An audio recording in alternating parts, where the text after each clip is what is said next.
चलिए आज हम लोग क्लास 8 आज आपका चैप्टर 3 का सेशन 2 होगा और आपको करना ये है कि प्रॉपर्टी है, ठीक है। तो पहला प्रॉपर्टी हम आपको बोल रहे हैं उसको लिखना है, ठीक है। आप लिखिए या समझिए जैसे आपको करना है, आपको लिखना होगा तो फिर रोक रोक के लिखना होगा वीडियो को, ठीक है। तो हम आपको समझा रहे हैं नॉर्मल वे में समझिए, आप इसको बार बार देखिएगा, ठीक है। तो इसमें सबसे पहला कि किसी भी जो नंबर का परफेक्ट स्क्वायर तब नहीं होगा जब उसके यूनिट प्लेस पे कितना पे यूनिट प्लेस पे 2, 3, 7 और 8 अगर यूनिट प्लेस पे किसी भी नंबर के यूनिट प्लेस पे 2, 3 एंड 7 अगर आता है तो वह परफेक्ट स्क्वायर कभी नहीं होगा। जैसे अगर मान लीजिए 1602 ये 2 आया यूनिट प्लेस पे, ये कभी भी परफेक्ट स्क्वायर ये नंबर का नहीं होगा, किसी भी कीमत में इसका परफेक्ट स्क्वायर नहीं होगा। इसी तरह से आगे भी आपका किसी भी नंबर के अगर यूनिट प्लेस पे 2 के अलावा 3, 7, 8 कुछ भी आता है तो ये आपका यूनिट प्लेस पे आने के बाद ये नंबर परफेक्ट स्क्वायर नहीं होगा। इसका मतलब इसका जब स्क्वायर रूट आप निकालिएगा तो वह डेसिमल में जाएगा, ठीक है, कंप्लीट स्क्वायर रूट नहीं निकलेगा। दूसरा प्रॉपर्टी अब हम आते हैं, दूसरा प्रॉपर्टी ये है कि किसी नंबर के जैसे ये 16 है तो 16 का परफेक्ट स्क्वायर रूट निकलता है 4, लेकिन अगर इस नंबर पे ऑड नंबर में जीरो की संख्या जैसे कि 1 0 मान लीजिए कि अगर 144 है, 144 पे 000 मतलब ये जीरो की संख्या ऑड में होगा उसका भी परफेक्ट स्क्वायर नहीं होगा, मतलब स्क्वायर रूट नहीं निकलेगा। मतलब आपका इसका स्क्वायर रूट निकालना चाहिएगा तो परफेक्ट स्क्वायर रूट नहीं निकलेगा। लेकिन यही अगर 16 पे 00 होता तो इसका निकलेगा। अब इसी पे इसका नहीं होगा, लेकिन 144 पे 4 0 हो तो ये होगा, 4 0 के अलावा अगर 2 0 भी होगा तो होगा।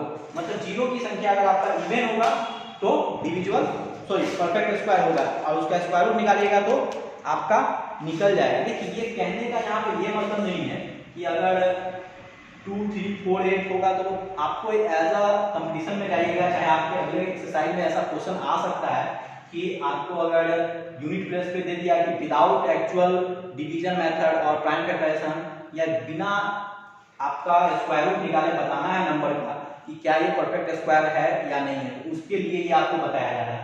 जब कोई नंबर को गिवन नंबर को 3 से डिवाइड किया जाए, क्या चीज से डिवाइड किया जाए 3 से, जैसे अगर कोई गिवन नंबर ले लेते हैं, जब गिवन नंबर को 3 से डिवाइड करें, जैसे देखिए अगर मान लीजिए अगर आपका है 6, 7, ठीक है, 68 ले लीजिए, ठीक है, और ये अगर मान लीजिए इसको अगर हम 3 से डिवाइड करें, रिमाइंडर अगर हमारा 2 बचेगा, देखिए जब 3 से डिवाइड कीजिएगा तो रिमाइंडर 3 बच सकता है, वो कौन सा होगा, 0 हो सकता है, 1 हो सकता है और 2 हो सकता है। तो ये दोनों के केस में नहीं, सिर्फ इस केस में अगर रिमाइंडर 2 बचा तो वह नंबर कभी भी परफेक्ट स्क्वायर नहीं होगा। क्या नहीं होगा, वह नंबर कभी भी परफेक्ट स्क्वायर नहीं होगा। जैसे अगर हम इसमें अगर 3 से डिवाइड करने जाए, इसको डिवाइड करने नहीं जाएंगे, ऐड कीजिए 6 और 8 14 को 3 से डिवाइड कीजिएगा, रिमाइंडर कितना बचेगा 2। तो इसका मतलब ये कभी भी परफेक्ट स्क्वायर नहीं होगा, ठीक है। अब अगला प्रॉपर्टी आते हैं, ठीक है। अब अगली प्रॉपर्टी ये कहता है इवन नंबर का स्क्वायर हमेशा इवन होता है और ऑड नंबर का स्क्वायर हमेशा क्या होता है, ऑड होता है। जैसे एज एग्जांपल 7 का स्क्वायर 49, 7 ऑड है, ये भी ऑड हो गया। 16 का स्क्वायर 256, ये इवन है, ये भी इवन हो गया। तो इवन का स्क्वायर हमेशा इवन होता है, ऑड का स्क्वायर हमेशा क्या होता है, ऑड होता है। समझ में आ गया। अब अगले एग्जांपल पे हम लोग आते हैं। अब क्या है, जैसे अगर कुछ नंबर दिया गया हो उसमें अगर 4 से डिवाइड कीजिएगा, ठीक है, तो 4 से डिवाइड करने पे रिमाइंडर आपका क्या क्या आ सकता है, 0 आ सकता है, 1 आ सकता है, 2 आ सकता है, 3 आ सकता है, इसके अलावा कोई रिमाइंडर नहीं बचेगा। तो इस केस में 0 और 1 को छोड़ के अगर 4 से डिवाइड करने पे 2 या 3 रिमाइंडर बचता है तो वह नंबर कभी भी परफेक्ट स्क्वायर नहीं होगा। जैसे आप देख लीजिए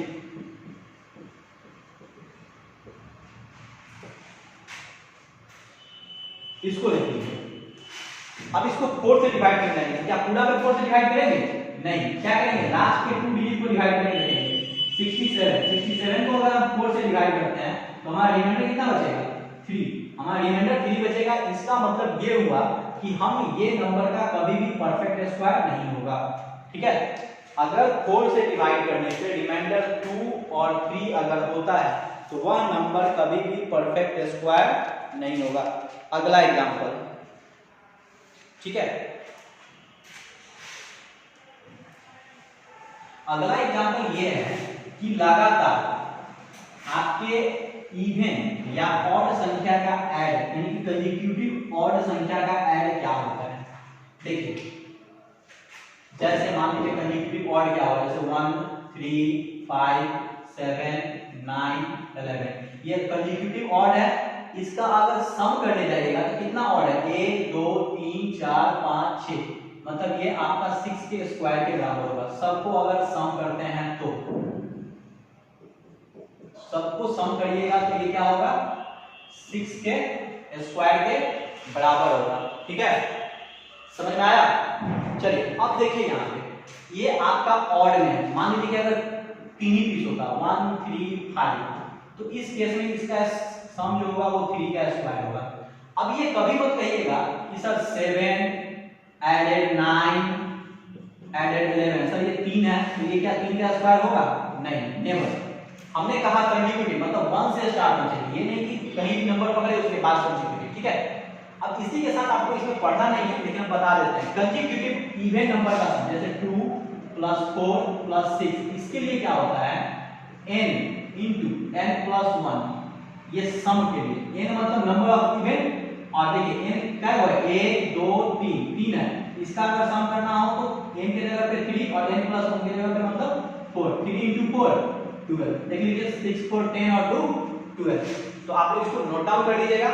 ऑड के केस में n स्क्वायर होता है, ऑड के केस में n स्क्वायर और इवन के केस में n * n + 1।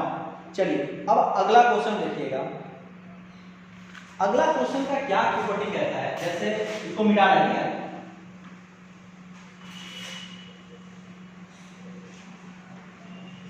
अगली प्रॉपर्टी ये कहती है कि जैसे अगर आप सपोज कीजिए कि आपको 5 का स्क्वायर पता है, ठीक है 25 होता है, अगर आपको 6 का स्क्वायर नहीं पता है तो देखिए 5 + 6 5 और +6 11। अब इस 25 में अगर हम 11 ऐड कर दें तो आपको अगला स्क्वायर पता चलेगा। देखिए 5 और 1 6 2 और 1 3। अगर आपको अगर मान लीजिए 13 का पता है स्क्वायर 169, अब आपको इसके बाद निकालना है सक्सेसर यानी कि आगे, तो 13 + 14 कितना होता है 27।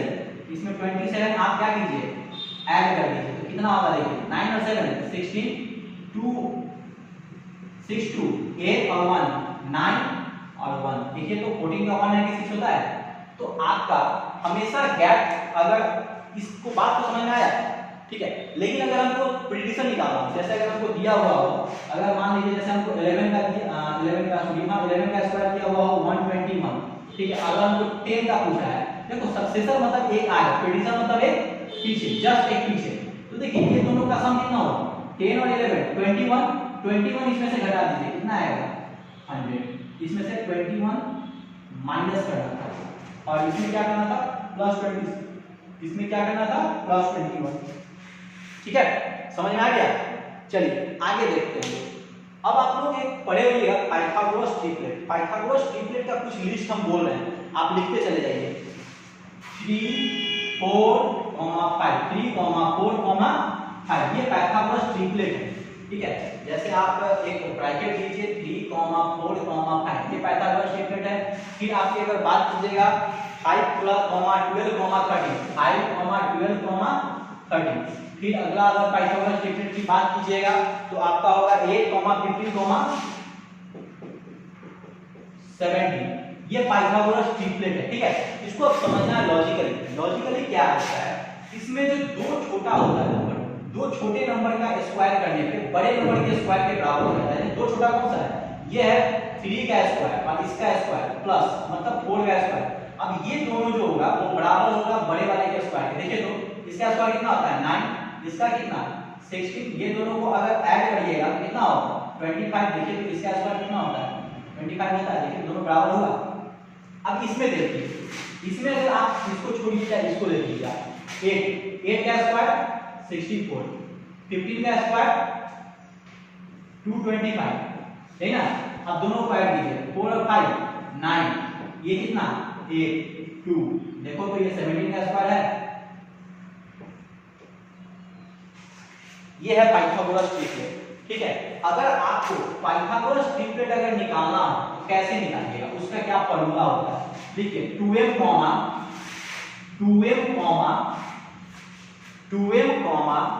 m square minus 1, 2m comma m square minus 1 comma m square plus 1।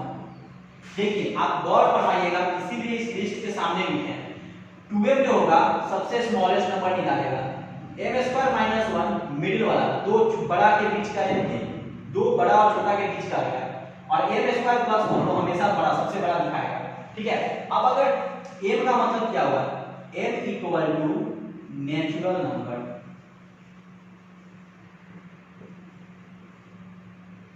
ठीक है। m इक्वल टू क्या होगा, नेचुरल नंबर, होल नंबर नहीं होना चाहिए। अब जैसे कोई m के जगह कोई नंबर ले लीजिए, ठीक है, मान लीजिए m की जगह पे अगर हम 4 ले लेते हैं, ठीक है, तो हम यहां से आते हैं फॉर्मूला से 2 into 4 प्लस 4 का स्क्वायर माइनस 1, 4 का स्क्वायर प्लस 1। अब देखिए 2 into 4 कितना 8, 4 का स्क्वायर 16, 16 में से 1 गया, कितना बचा 15, 4 का स्क्वायर 16 प्लस 1 कितना हो गया 17। गौर फरमाइए, तो ये और ये देखिए, तो पाइथागोरस ट्रिपलेट का आ गया फॉर्मूला, ठीक है। तो आपको ये फॉर्मूला याद रखना है, और इसमें ध्यान रखना है कि 2m जो होता है वो सबसे स्मॉलेस्ट होता है, और m स्क्वायर प्लस 1 जो होता है वो सबसे ग्रेटेस्ट होता है। समझ में आ गया, ये आपका पाइथागोरस ट्रिपलेट है। इसके बाद कुछ आपको एक चीज समझने की जरूरत है, वह ये है फॉक्स के सहारे कुछ फॉर्मूला जो है वो आप लोगों को ग्रुप में डाला गया था, जिसमें a प्लस बी का whole square, a minus B का होल स्क्वायर, ये सब चीजें आपको डाली गई थी, ठीक है। उसको पूरा करना है, साथ ही एक क्वेश्चन है उसको देख लीजिए।